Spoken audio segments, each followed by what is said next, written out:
Hi Libra, welcome. Tingnan natin kung ano yung mensahe sa'yo.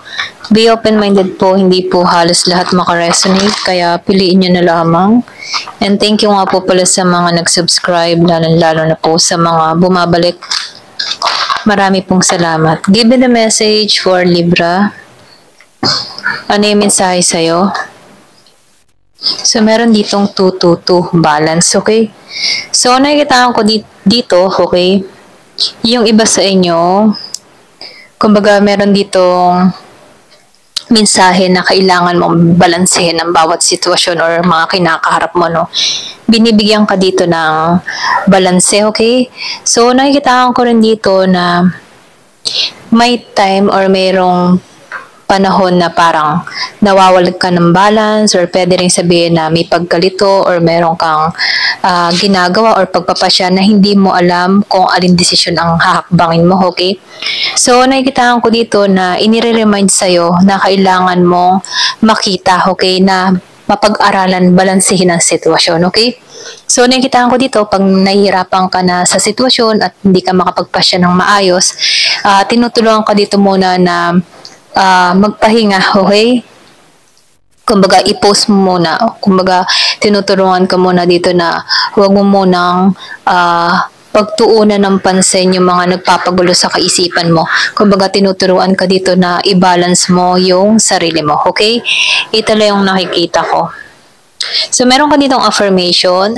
So, meron ditong, what feels peaceful and calm easily find me as I restore the balance within me. Kumbaga, ito yung affirmation, para nang sa ganun, once na parang nahihirapan ka na, mismo ikaw yung magsasabi sa sarili mo na kapag mahirap na yung sitwasyon, hahanapin ko yung kapayapaan kung saan mahahanap ko yung balanse ko, okay?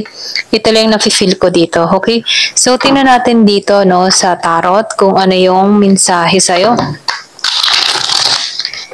Give me the message for Libra. Ano yung mensahe sa'yo? Give me the message for Libra. Ano yung mensahe sa'yo?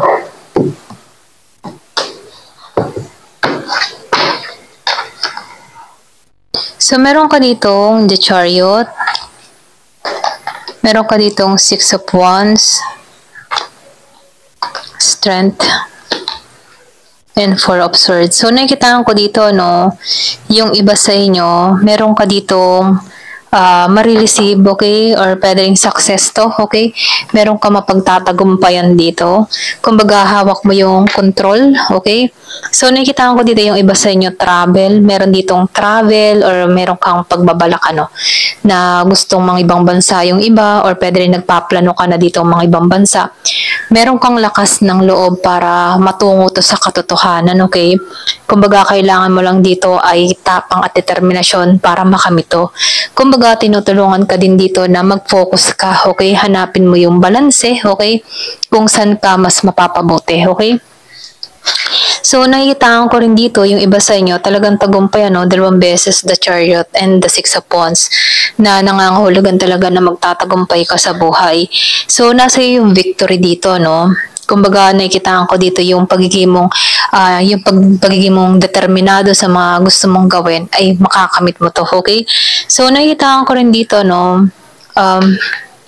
meron kang pagkilala na mangyayari. Yung iba sa inyo, kung meron kang mga isinasagawa sa social media or nagbabalak kang mag-post sa social media. So, nakikita ko dito may pagkilala or pwede rin sabihin makilala yung iyong mga gawa, okay?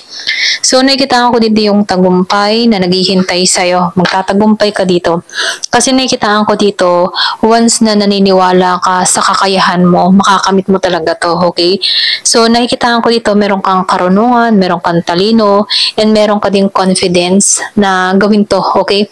So, nakikita ko rin dito, once na nagtrabaho ka, talagang dibdiban at nakikita ko dito yung magandang resulta, okay?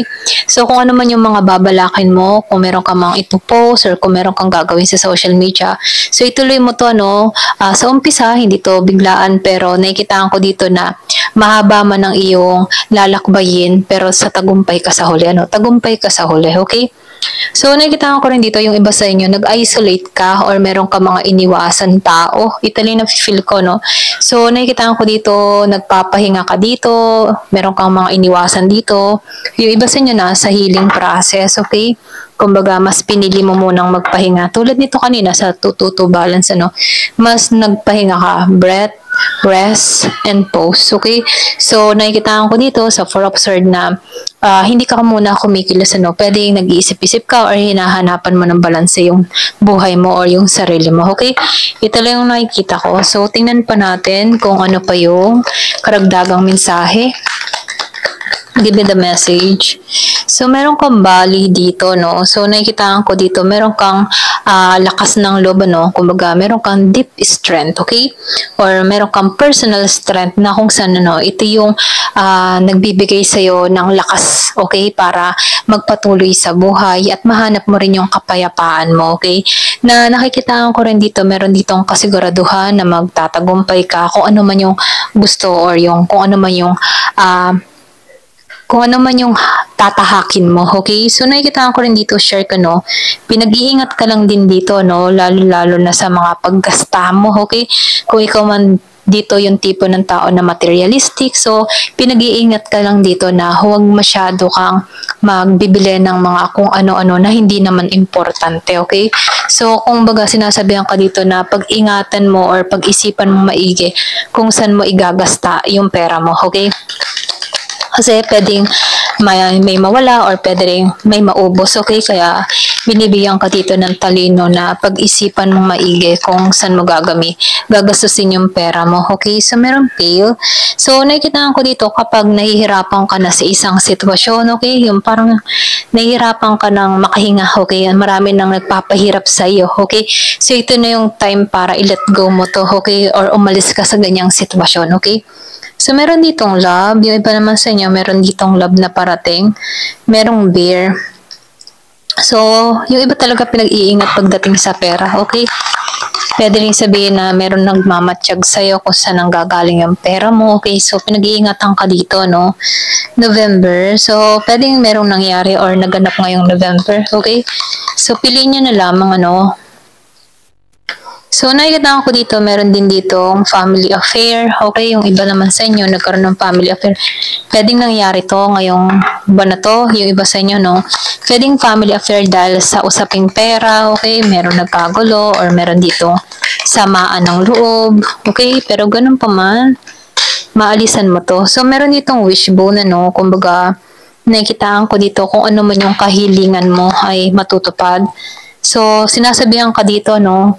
Yung iba sa inyo, marami kang ginagampanan, ano? Pwedeng yung iba sa inyo, ama't ina, okay? Marami kang role sa buhay mo na ginagampanan. Pwedeng hindi naging madali yung buhay na meron ka, okay? Marami kang obligasyon, marami kang kinakaharap na pagsubok. Pwedeng nalampasan mo to, okay? Ito lang yung nakikita ko, no? Give me the message, ano pa yung mensahe? So, meron ditong scissors. So, yung iba naman sa inyo, meron kang kinat sa buhay mo or meron kang inaalis sa buhay mo. Okay? Hinahanapan mo ng balanse ang buhay mo. Okay? So, ito na nafe-feel ko sa'yo, no? Give it the message. Ano pa yung mensahe sa'yo? So, meron ditong involved the law. So, yung iba naman sa inyo, merong usapin sa government, sa law, okay? Or meron kang inaasikasong papeles, ganyan. So, meron ditong hammock. Yung iba naman sa inyo, nakikitaan ko dito na merong bakasyon or pwede rin nagbabala ka magbakasyon. Isa rin tong makakatulong para sa'yo para mahanapan mo ng balanse yung buhay mo, no? Kaya kapag stress ka na, time to bakasyon, okay? Kumaga, magbakasyon ka muna. So, meron ditong casket, ano? So, nakikita ko dito, yung iba sa inyo talaga, merong umalis sa buhay mo, may family affair, pwedeng meron dito naghiwalay, or meron kayong inasikaso sa law, okay, usaping law, ganyan. So, nakikita ko dito, merong umalis sa buhay mo, okay? Kumaga, tinapos nyo na itong sitwasyon na to, okay? Meron kang kinat dito, eh. Ito lang yung nakikita ko, no, yung iba sa inyo. Kinat mo talaga siya sa buhay mo. Handa ka na magtagumpay. So, merong din wish granted, meron kang nakakamit na tagumpay dito. So, may feather dito, then success, okay, kabweb yan. So, nakikita ko dito, no, meron ditong feather, So, nakita ko dito, meron din tao na dumepende sa'yo, okay? Kumbaga, hindi to naging sincere sa'yo, kaya maybe kinat mo na to sa buhay mo. So, meron ditong cobweb, ano? Nakikita ko dito na protektado ka sa mga negative force, ano? Sa mga masamang intensyon, sa masamang harangin. Kaya, huwag ka mag-alala, no? Protektado ka.